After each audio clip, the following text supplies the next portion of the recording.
Yo, what's up, everybody? It's Justin, live from B2B Vault, the Biz to Biz podcast, sponsored by Nationwide Payment Systems, hosted by this guy, the Pat Riley of payment processing himself, Alan Kopelman. And we'll be providing you educational information about fintech, small business, payment processing, and the technology businesses are using in the world today. And in today's podcast, we'll be discussing one of Alan's most favorite topics in the world. In fraud, it's that if you didn't know, fraud, ding ding ding ding ding ding, and typically fraud during the holiday season. It's a lot of that going on. Not even just because of the holiday season, but you're gonna see a lot more of it now. How you doing, man? I'm doing good. A little, my mom's having an operation today, so getting her pacemaker replaced right now. So hopefully that goes well. Yeah, I hope everything goes well. Yeah, my brother's here, so he got to take her to the hospital instead of me this time. There you go. So good for him. How you doing? Been better, man. I'm dealing with some tooth stuff. I don't know. Whatever. My shoulder is killing me.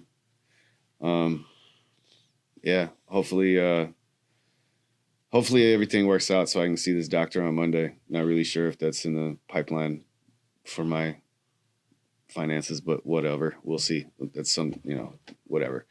Other than that, life is lifing. Kids are all right. My daughter's doing, one of my 17-year-old, man, she's really doing really good in school. So I'm really proud of her. That's awesome. Yeah. Other than that, man, yeah, I got, no one's, I can't complain. No one listens to it anyway, so it doesn't matter. All right. I'll shout out to Aaron Gerhard, my daughter's fiance. It's his birthday today. Although this won't air till after his birthday, he's getting a shout out on the podcast. Happy birthday, dude. Happy birthday to Aaron. So fraud, Justin knows. I hate fraud. I hate to see when merchants get hit with fraud. I hate getting the telephone calls about fraud. Some of it is just, there's people out there that they just want to get one over on your business. And, this morning I was listening to a video from a show. And they actually put this guy from Visa on the hot seat. And when came up about the EMV liability shift was discussed, it's like, oh, EMV, that's protecting merchants. I want to do a reaction video to that. What's the EMV? Whatever. Well, they switched from swiping with the mag stripe because there was so much fraud to the chip, and then when they put the chip in and people would put the chip in the machine, literally chargebacks came to a screeching halt, in retail and restaurants and nightclubs and everything. The card issuers were just not going down the chargeback rabbit hole. Really? But all of a sudden, like the last year or so, they're going, you see these people run up have a bill in a restaurant, have a bill in a retail location. The chip is used and they act like they were never there. Oh, I wasn't there. Oh, I didn't agree to that. I got double charged. And it's frequent, like nightclubs, because of EMV, stop running tabs, right? So, like running tabs in clubs and stuff. They stop doing that. So they just make people pay as you go. So, of course, if you're in a nightclub and you're partying all night, you're going to have 2, 3, 4, 5, 6, 7, 8 credit card charges if you're partying hard, right? I saw one this morning. I was like, are you kidding me? The guy, like 10 charges in the bar. And he's trying to charge them back? One of them's listed for chargeback, but they want documentation on all 10 charges, and it's over a 2-day period. So he went there twice. Sounds like he had a great time. Yeah. I mean, he must have had a good time the first time to go back a second time. Right? Definitely. But fraud comes in all kinds of cases. Like, well, that's not. That's friendly fraud. That's just like some guy trying to recoup some cash because he had too much of a good time on the weekend. But what we're talking about is like, yeah. So I'll give you some fraud examples. So here's one fraud example. Somebody a lot of it takes place over the phone or on the internet, but you do get them in person. So let's talk about an in-person fraud. In-person fraud, someone walks into your business, you take their chip, you put it in the machine, and it's not working. Immediately, you should not be, you should just ask the person for another credit card. okay, Don't swipe it, because if the person tells you, oh, swipe it real fast, like 3 times, then it'll go through. You're going to end up with a chargeback because most likely that's a fake credit card. And because of the EMV liability shift, that's it. You're done. There's no fighting it. And the person walks out the store with your merchandise and you lose your money. okay. So that happens a lot during the holidays because stores have extra help that usually doesn't work there, and then people get tricked. Or the other trick is, oh, my card's declined. No, there's money on my card. Immediately they go to their phone. They look like they're logging into their bank. They're probably just pulling up a picture and they show you the balance in their account. Then they make a phone call and they say, oh, I'm calling my credit card. And they hand you the phone and they say, oh, they're going to give you an authorization number. No, don't take that authorization number. Oh, wow, I've never seen that before. Oh, yeah, that's a big one. And it happens a lot. I've seen that happen. We'll see it happen before the end of the year. That'll happen at least once. Really? Yeah, because an inexperienced person will fall for that. The phone fraud is ones I don't like. And some of that is, I put on the business owner for not thinking. So yeah, man, I wouldn't. People who take the payments over the phone thing is just insane to me. Like the fact that they're like eagerly ready to pay you over the phone is a little bit. Well, they're usually the one initiating the whole thing. That's what I'm saying. Like as a business owner, it's like, so I got approached the other day. I get a text message and it's like, hey, you still building websites? And I've been down this road before, it's like a random phone number, but I never know. I need the money right now. So it's like, I said, yeah, who is this? And it's like, he says, it's Lieutenant Craig. And, I may know a Lieutenant Craig. At least it wasn't Lieutenant Dan. That's the first thing I thought of, right? So, I play along. It's just suspect. Right. It's worded really well.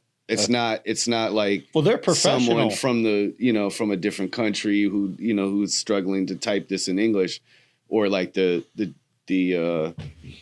translation app. Right. The you grammar can tell. I can tell. Wrong. And so there was a few like real just simple grammar mistakes, and I'm like, okay, this sounds like a real person, maybe, and then he's like, well, what's your email? I'll send you you will send me a quote for the project, whatever. And he lists out the work that he wants to be done. And I've literally been down this road before. So I'm like, all right, let me text him and say, hey, you got time for a call? I haven't heard from him. Oh, yeah. Fake. So yeah, it's obviously not a real person. I say, hey, you got time for a call? I have a few questions about the project. I want to quote it out properly. I'm setting him up like he's setting me up. Right. And what ends up happening is you're gonna send this proposal, and then they're gonna ask if you could get paid by credit card. Right. And then you're gonna say yes. And you're going to not like what's going to happen after that. Yeah, they usually get you to do the work first. And then I've never had to do the work. Oh, okay. But you'll get a charge back. I mean, that's exactly what's going to happen. I knew what was going to happen. Like, I'm not an idiot. I don't know. It's like, I see the scam. I can see this. I see this. You see it developing. Yeah. It's like, bro, like you're not about to, one of my OGs always used to say, you can't scam a scammer, you can't hustle a hustler, you can't con a con man. You know what I mean? It's just like, you can't, I'm not saying I'm any of those things, but Well, after you've been hustled and conned before, then you know not to get hustled. And conned. Or if you're the one hustling and conning, No, so one of the things that digress. happens frequently is, so we just had this happen to a customer recently. They got a phone call. Someone wanted to order 2 commercial stoves. They took the order over the phone. Why they key entered it, beyond me. The customer had to show up. For the fact that a stove, how much was the stove again? Oh, this charge like was a $30,000 thing. This altogether was about 40 grand. Yeah, exactly. They all together. So they ordered the 2 stoves. Someone shows up to pick it up. I said to the customer, I go, after it all happened, and then we saw all the chargebacks come through because the guy hit them 1, 2, 3, 4, 5 times. Because he got away with it once. I'm like, the classic thing is the person placed the order over the phone. The AVS didn't work. The CVV2 was positive. The zip didn't work. So that would have been a red flag. They didn't check the address of the business. They didn't check to see, they didn't ask to see. That's just ridiculous. They didn't check the address. There was not one of them. It was at a field where there was a food truck thing. Another one was in an empty warehouse. One was down the street from here in an empty building. I actually drove by it and took a picture. At some point, there was a restaurant there several years ago. Another one was an empty warehouse. They didn't check anything. And I was like, the person came to your place. Why wouldn't you ask them for a credit card and ID? No, they didn't think about it. They came and picked the equipment up? Yeah, in a truck. And then they went to their cameras. I remember this now. They went to the cameras, and they're mad at me. They went to the cameras, and there was a temporary license plate on the U-Haul truck. And you know how U-Haul trucks have numbers on them? You know, they have like numbers. They were covered up. Well, they ain't never getting that merch back. No, it's gone, dude. It's gone. I mean, how are they mad at you? Oh, they got mad at me because they're like, oh, you didn't tell us. And I said, oh, yeah, we had a big meet. We've had several meetings over the years because this happened once a really long time ago. Granted, there's new employees there. And I said to them, I go, you know, you guys are keying in. Why are you keying in all these transactions? The people have to come there and pick the stuff up. And then I got another call yet the other day from somebody who's no longer a client of ours because they didn't like what I had to say to them about key entering transactions. They got ripped off several months ago for about 30 grand. They key entered stuff. And they delivered it on their truck to my God, to an empty field. Right? What, they just leave it there? Yes, somebody was probably met them there. Somebody met them there for construction material. Oh. And now I heard from somebody that they got more chargebacks. And I told them, why are you guys doing this? It's not like these people are 100 miles away. They're within driving distance. You know, 10, 20, 30 minutes. Make them drive over with the credit card and put the credit card in the machine. Like, you're kidding me. Like, you can't be key entering because once you key enter one time, let me finish. $10,000 like, why the hell would you even do that? That's so risky. Right. And one time, a long time ago, they got beat for like 40, 50 grand doing the same thing. And they stopped. And there was a woman that worked there and she would just get on the phone with the people. Yeah, you can get your order. No problem. We don't, you know, you need to come in here with the credit card and pay for it. And then we'll deliver it. Yeah. With your ID. Yeah. And a business license. Right. I mean, you know, you got to look these people up. If they're in the construction business, look them up. Get their driver's license. I mean, get their times credit is card. hard too, man. So like, well, all that stuff's getting resold somewhere. That's what I'm saying, dude. For half of whatever it was worth, so, or a third of whatever it was worth. But the thing is that people just don't understand. Once you get stupid no more, bro. Once you get hit once with that shit's going for market value, dude. Probably. But once you get hit on one of these, boom, that person goes and tells 5 more people. Exactly. And then those people try to get you. Okay. Yep. And they will get you because they know how to fool you because they're professional scammers. I mean, we had a furniture store a long time ago. It wasn't my client, it was a friend of mine's client. Somebody went into their store, bought a whole bunch of furniture, used like 3 different credit cards, had it delivered to this we found out I helped them do the investigation. We found out the address was foreclosed. Mm-hmm. And the neighbors told my friend when he went to the house next door, they said, oh yeah, the trucks came, put all the furniture in there. My friend said, you think it was odd? He goes, no, that house is foreclosed. It was for sale. Maybe somebody was staging the house, right, to sell it. And then the next day, moving trucks showed up, like 10 U-Haul trucks, and took all the stuff away. As they're moving trucks beeping in the background. That was right. The next day. That wasn't on purpose. But like I had a guy call me once from a furniture store we had a long time ago, years ago.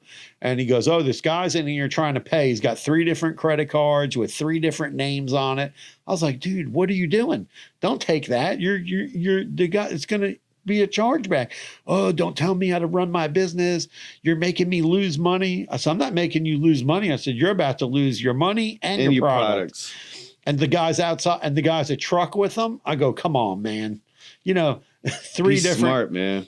And this kind of stuff happens. And then businesses, now economy is bad, right? You want to make sales, right?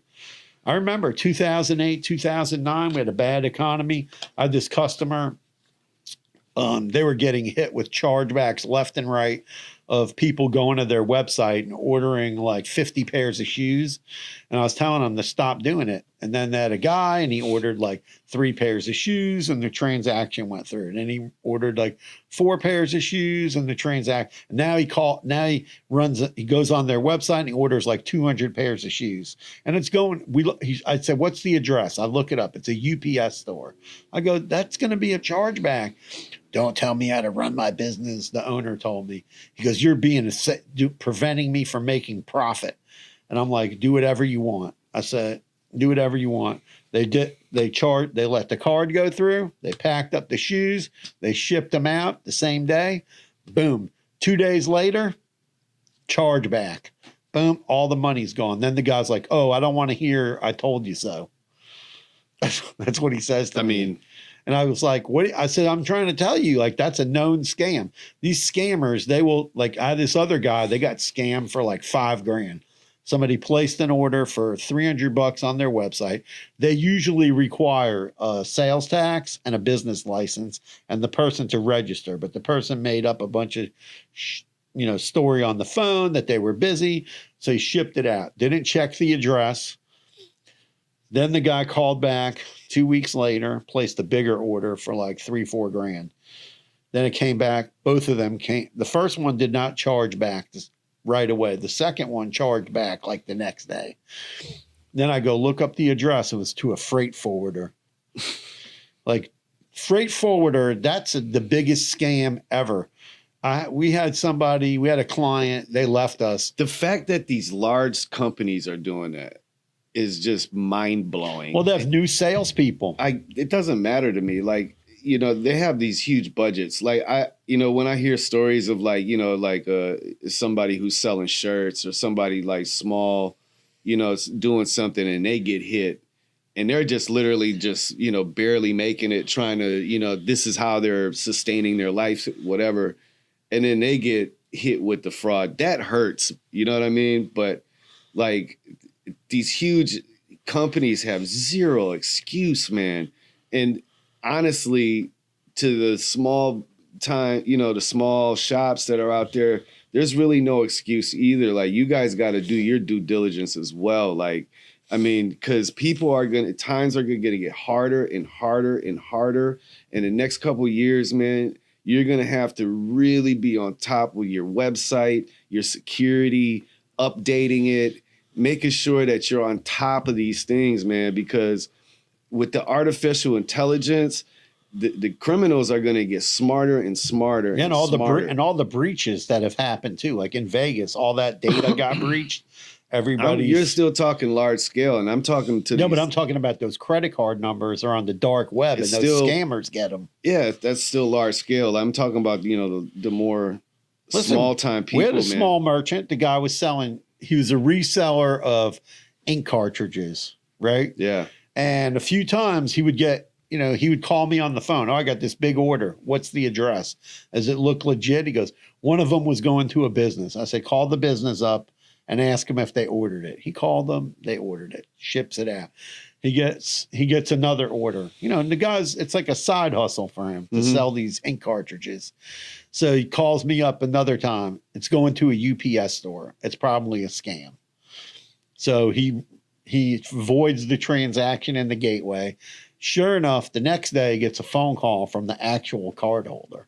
Really? Yeah, that he's like, no, I voided the transaction. We saw it was going to a thing. But we've had it, you know, see, small that's smart. businesses. That's him doing, you know, staying on top of his business, making sure that his business is running. You know, he's taking his I think people as humans, we get comfortable when we, you know, it's like a set it and forget it type of thing. Like, you know, if you paid somebody to set up your e-commerce shop and it's flowing well, and, you know, and you decide, oh, I don't want to pay them anymore to manage it. It's a bad idea. Right. You know what I mean? Like you know, maybe you want to fall back on, you know, how much you're paying them every month, but, you know, like you should still be making sure that someone's maintaining your online presence at all times, keeping that stuff up to date, you know, finding new ways to keep the, you know, customers happy and stuff like that, you know, but the fraud online is going to go crazy. Yeah, it's been pretty bad. I mean, I've been hearing about Shopify stores getting hit with a ton of fraud, and then Shopify cutting people off from like international transactions, Stripe cutting people off because they put Stripe on their website, which enables international transactions, and then they stop the international transactions, especially for physical goods. I mean, that's a logistic nightmare. Yeah, and yeah, well, people don't understand that. They think, oh, some guy just ordered this from Germany. I'm just going to send it to him. But you have no protection from a chargeback standpoint. The person can just say, I never got it. And that's the end of that, whether he got it or not. Right. They're in another country, and Visa and MasterCard can say there's a worldwide economy on TV on their commercials all they want. But that's not true when it comes to chargeback. It's all regionalized. But you know, like we had another client at an e-commerce business, and you know, one day I call him up. I go, dude, there's a lot of large orders like coming through your e-commerce store. You know, you just literally just put the store online, right? So this person had bought a business. He was an influencer in the cigar industry and bought a website and then started promoting it. Well, there was somebody had gone on there and ordered like five humidors. Somebody else ordered like 2 humidors, and I was like, you got to check these orders, man. You got to call these people on the phone and make sure they're legit. And sure enough, they were fake before the stuff even got shipped out. You know, there was already chargebacks coming in. So now they trained an employee, and they look at the charges, and I remember this guy. Yeah. They look at the AVS. I wrote a whole article on this. We gave the AVS codes out. You know, what do they mean? This code, that code. Sorry. It's important to review all of that. You know, what are the codes? What do they mean? You know, because if the address, they just check. They don't need the whole address. They need the street address. So if your address is 2999 Northwest 1st Street, they don't need all that. They just need the house number, the zip code, and the security digits. If you get match, you're good to go. But somebody, let's say they're calling you on the phone, but then they're coming in, just say, oh, can I please see the credit card and your identification? Yeah. Now, if they don't have the credit card, forget it. Void the transaction and send them packing, because you're about to just take a loss. It's always like I can remember times like when I was, you know, my dad was helping me out or something, and, you know, like I'd have to, they would say, yeah, you need to bring the credit card and the ID. You know, it would be such a pain in the neck, you know, for my father, because that guy would, you know, he would stand on it. Like it was the mechanic. Like he wouldn't let, you know, he wasn't falling for the okie doke. He was going to make you, he's like, dude, you can't use, I would come in there with my dad's card or something. He's like, show me your ID. And it'd be my name. He's like, I'm not doing that, dude. Like, I've been robbed before. I've been scammed. Like, you know what I'm saying? He's like, you're going to need your dad to come in here and pay for this if that's how it's going to work. But That's not how it's going to go. Yeah, that industry gets hit a lot too. E-commerce fraud, but there's a lot of fraud with like weird stuff like restaurants taking an order over the phone instead of the person using the website, and then they give you the credit card number over the phone. We heard about, had a client that got ripped off like that. Anytime someone's paying you over the phone and they got to show up, take the order. Say, yeah, when you get here, we'll run the card. The restaurant is the only place that I've ever felt somewhat comfortable with, like, you know, saying my credit card number over the phone. Right. But I never liked doing that. We had a pizza guy. He got ripped off for like 20 grand from taking orders over the phone. And what happened is one kid he was in on a scam. He told everybody, oh yeah, you could get your parents' credit card and blah, blah, blah.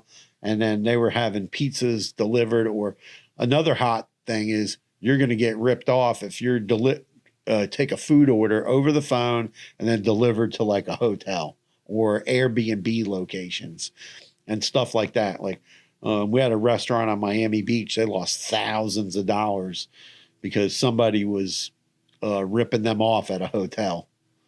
Somebody was like, how? They had fake credit card numbers that but I they don't stole. understand how they would, what were they doing with the food? Ordering food. And eating then it. selling it? They were eating it. For how long did that go? Oh, it was going on for months. And then all the chargebacks came in. They had stole somebody's credit card. I mean, that's just petty. Jeez. They stole a bunch of credit cards. They caught the person. So the guy so it was that's just slime ball they stuff caught they caught there, the dude. person and I'm sorry, that's slimy. The guy worked at a bar, and what he would do is he would take pictures of the front and back of the credit cards. Mm-hmm. Of people's credit cards. I seen this. There was just he would take pictures of it, front and back, and then he would order, and then he was ordering food. And it was the same guy. They were doing it at McDonald's. Yeah, it was just on the news. They caught people doing it at bars. That's why I like a lot of bars and restaurants. They tell the employees no phones. They have lockers set up. I mean, I know other places where you have we have a client has a huge phone room. Okay. So like at their phone room, all the employees, no one can take phones in there. There's no pens and there's no paper. Everybody has whiteboards and that's it. And they don't let anybody do anything. They handle credit cards, social security numbers, federal tax ID numbers, and they have it all on lockdown, 100% secure. That's good. And we've had the banks gone to their location before and seen like the location because it's a lot of transaction, thousands and thousands a month. Well, man, that's the pod for making sure you're on top of fraud during the holiday season. I don't know, a quick recap.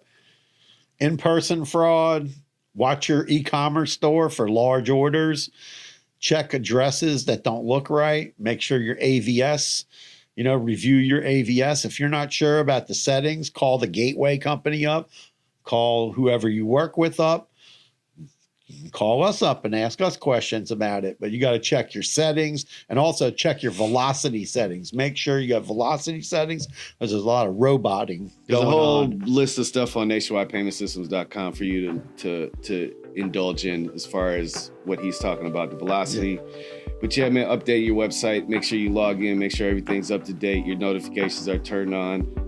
Update your security. If you don't have a security SSL plugin, certificate, PCI if you compliance. don't have that, you're tripping. Yeah, man. Like this episode for us. Subscribe to the channel. Peace out. Peace out. Carpe diem.